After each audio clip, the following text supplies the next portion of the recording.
அனைவருக்கும் வணக்கம். தற்பிரசாதித்மி மகாதேவாய திமஹி தன்னோருத்திர பிரதிதேது. சிவபெருமானுடைய அனுகிரகத்தால் பாலத்தர் இந்த திருவருளால் முருகப்பெருமான் ஆசை கொண்டு சனி மகா பிரதோஷம், இந்த சனி மகா பிரதோஷத்துக்கு எத்தகைய பலன் அமையுது, எப்படிலாம் வழிபாடு செய்யலாங்கிறத பார்ப்போம். நம்முடைய சேனல் சப்ஸ்கிரைப் பண்ணுங்கள், லைக் பண்ணுங்கள், கமெண்ட்ஸ் பண்ணுங்கள், உங்களுடைய கருத்துக்களை பதிவிடுங்க.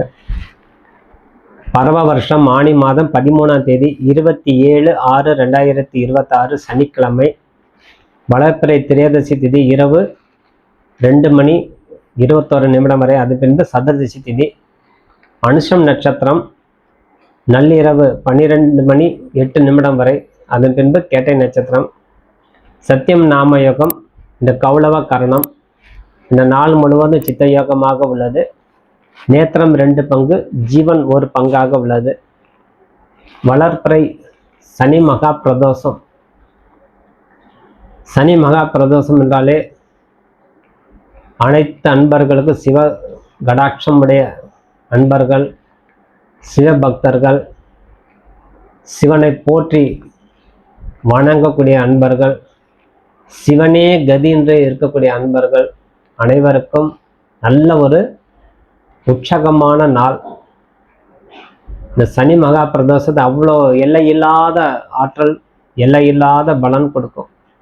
ஆகவே இந்த சனி மகா பிரதோஷம் இடைவிடாது ஜபம் செய்து வரணும், இடைவிடாத வழிபாடு செய்து வரணும். அன்றாடம் செய்யக்கூடிய கடமை எதுவோ அது தவறாமல் செய்து வரக்கூடிய அன்பர்களுக்கு அந்த சனி மகா பிரதோஷ சிவ வழிபாடு அவ்வளோ நன்மை செய்யும். ஒரே ஒரு மந்திரம், ஓம் நம சிவாயங்கிற மந்திரம் அல்லது ஓம் சிவாய நமங்கிற மந்திரம் அனைத்தும் கொடுக்கும், பெற்றுத்தரணும். உங்களுக்கு என்ன வேணும் அத்தனை பெற்றுத்தரணும். அந்த பஞ்சபூதம் உங்களுக்கு துணை புரியும். நிலம், நீர், நெருப்பு, காற்று, ஆகாயம்ங்கிற பஞ்சபூதம் துண்டான மந்திரமே ஓம் நம சிவா மந்திரம். அதனால ஓம் நம சிவாய் சொல்லி வர வர சர்வ பாவ விமோசனம் கிடைக்கும். நம்மளுக்கு பாவ விமோசனம் வேணும். எல்லாரும் வேண்டியது அதுதானே. எந்த பிறவில எந்த ஜென்மத்தில் நான் செஞ்சோமோ, யார் செஞ்ச பாவமோ நான் அவ்வளோ கஷ்டப்படுறேன். அது சிவபக்தனாக இருந்தாதான் இல்லை, சாதாரண சாமானியனே சொல்லிக்கக்கூடிய வார்த்தையே இதுதான். அப்போ அந்த கஷ்டம்னு வரும்போது எதனால நம்ம பாவத்தை கஷ்டத்தை அனுபவிக்கிறோம், அது அறியாமலே அந்த வார்த்தை வந்துடுது. அப்போ அந்த பாவ விமோசனம் கிடைக்குது, சர்வமான பாவம் விமோசனம் கிடைச்சிடும். அது மட்டும் அல்ல, அது முப்பிறவியில் செய்த தோஷமும் சாபமும் விலகக்கூடிய தன்மை இப்பிறவியில வழிபட்டால் மட்டுமே கிடைக்கும். முப்பிறவியில் செய்த பாவத்தை நிவர்த்தி ஆகணும். அப்போ முப்பிறவியில் நம்ம என்ன பாவம் செஞ்சு நம்ம எப்படி தெரியும்? தெரியவே தெரியாது. இறைவன் அது மட்டும் கண்ணை மறைச்சிட்டார். பிறப்பு இறப்பு நம்மளுக்கு கண்டிப்பாக அறிய முடியாது. மகான்களை தவிர மற்ற யாராலும் அது அறிய முடியாது. இறப்பு வருது அப்படிங்கிறது யாராலும் அறிய முடியாது. அதனால அது மட்டும் ஒரு திரையாக மறைத்து விட்டார். அந்த முப்பிறவில் செய்த பாவம் என்னன்னு தெரியாது. அது இப்பிறவில் வழிபாடு மூலமா நம்ம சரி செய்து கொள்ளணும். அதனாலதான் பெரியவங்கள எப்பிறவில் செய்த பாவமா இப்பிறவில் நான் அனுபவிக்கிறேன். இறைவா என்னை அருள் செய், இறைவா என்னை ஆட்கொள். போன ஜென்மத்தில் முப்பிறவில் நான் செஞ்சுட்ட பாவம் எனக்கு தெரியாது, இப்பிறவில் எனக்கு தெரியாது. தெரியாதுன்னா போன பிறவியில் செய்கிறது தெரியாதில்ல, போன பிறவில் செஞ்சாச்சு. ஆனால் இப்பிறவில் நம்மளுக்கு தெரியாது என்ன பாவம் செஞ்சுருக்கேன். அதனால் அதை நான் மன்னித்து ஏற்றுக்கோ. ஏதோ ஒரு காரணத்துக்காண்டி நான் கண்டிப்பாக செஞ்சுருப்பேன்.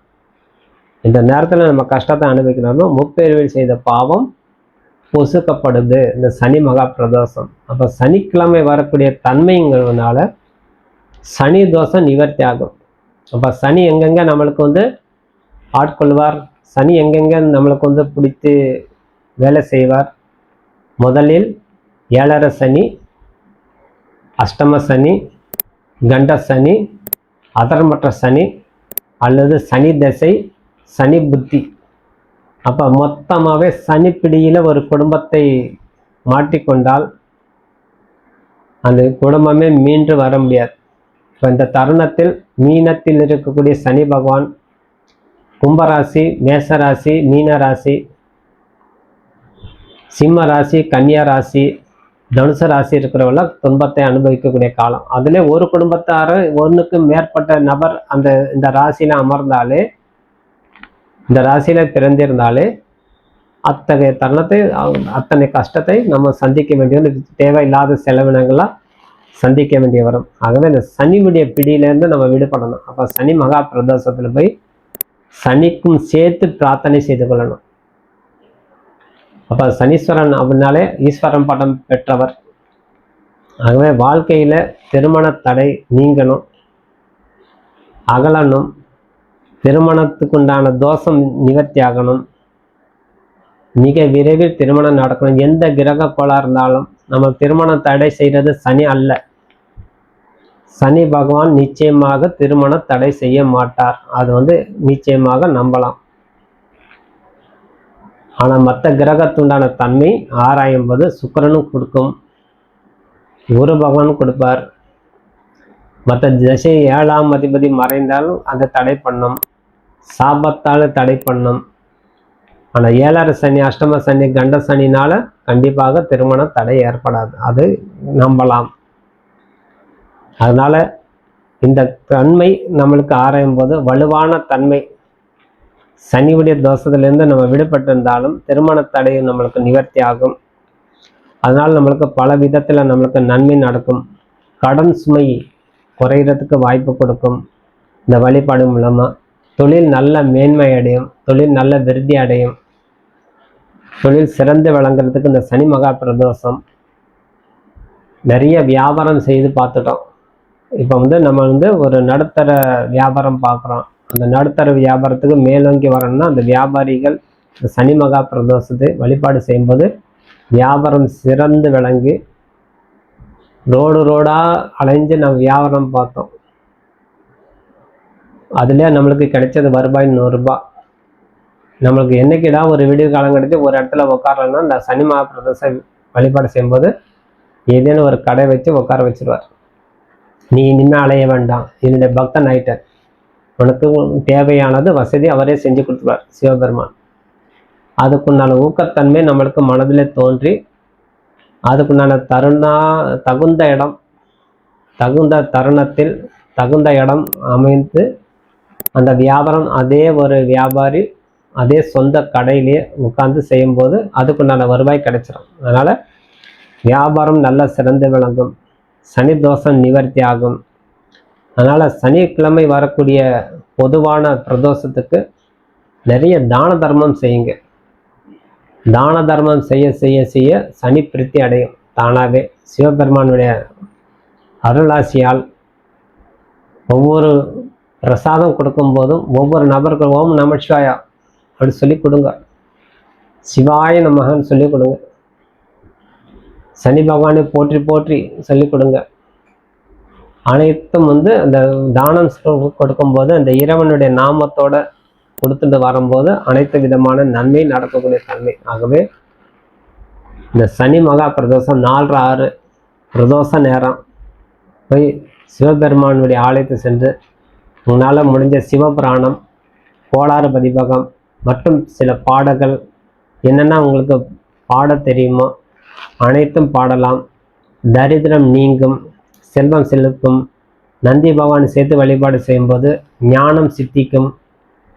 அதனால தான் முதல்ல நந்தி பகவானுக்கு பூஜை பண்ணுறாங்க. சிவ பிரதோஷம்னாலே சிவனுக்கோட முந்தி நந்திக்கு தான் வழிபாடு, ப்ரையாரிட்டி அங்கே தான் கொடுக்குறாங்க. அப்போ ஞானம் நம்மளுக்கு வேணும், அறிவு ஆற்றல் வேணும். அந்த அறிவு ஆற்றல் நம்மளுக்கு கட்டி காக்கக்கூடிய தன்மை இந்த பிரதோஷத்துக்கு சனி மகா பிரதோஷம். அப்போ நந்திக்கு அருகம்புல் காப்பரிசி படைச்சு, சிவபெருமானுக்கு வில்வத்தாளம் தேன் கலந்த உணவு படைத்து, நல்ல இனிப்பு கல்கண்டு சாதம், சக்கரை பொங்கல், வெண்பொங்கல், புளி சாதம் போன்றவற்றை, தயிர் சாதம் முக்கியமாக படைத்து வழிபாடு செய்யும்போது அந்த சிவபெருமானுடைய பரிபூர்ண கிருபாகடாசம் கிடைக்கும். ஆகவே அம்பிகை சேர்த்து தான் அந்த சிவபெருமான் வலம் வருவார். அதனால் அம்பிகை வலம் வரும்போது சிவபெருமானுடைய அருளாற்றல் இல்லாமல் நந்தி பகவானுடைய அருளாற்றலும் அம்பிகையுடைய அனுகிரகம் நமக்கு சேர்த்து கிடைக்குது. ஆகவே இந்த பிரதோஷ வழிபாடு பிரசித்தி பெற்ற ஆலயம்தான் போகணுங்கிறது கிடையாது. பிரசித்தி பெற்ற ஆலயத்துக்கு போனால் தான் நம்மளுக்கு எல்லாமே கிடைக்குங்கிறது கிடையாது. சாதாரண ஆலயத்தில் போனாலே போதுமானது. பிரசித்தி பெற்ற ஆலயத்துக்கு போகிறோன்னா நம்மளுக்கு நிற்கிற கூட இடம் கிடைக்கும், அவ்வளோ கூட்டம் இருக்கும். அத்தனை கூட்டத்தில் போய் அந்த சிவனை தரிசனம் பண்ண போதுண்டா அப்படிங்கிறது மனசு கொடுக்கும். அப்போ சாதாரண ஆலயத்தில் சென்று ஓம் நம சிவாங்கிற மந்திரம் சொல்லி வழிபாடு எங்கே நீங்கள் செய்தாலும் நீக்கமர நிறைந்த இடம் இறைவன் இருக்கும் இடம்.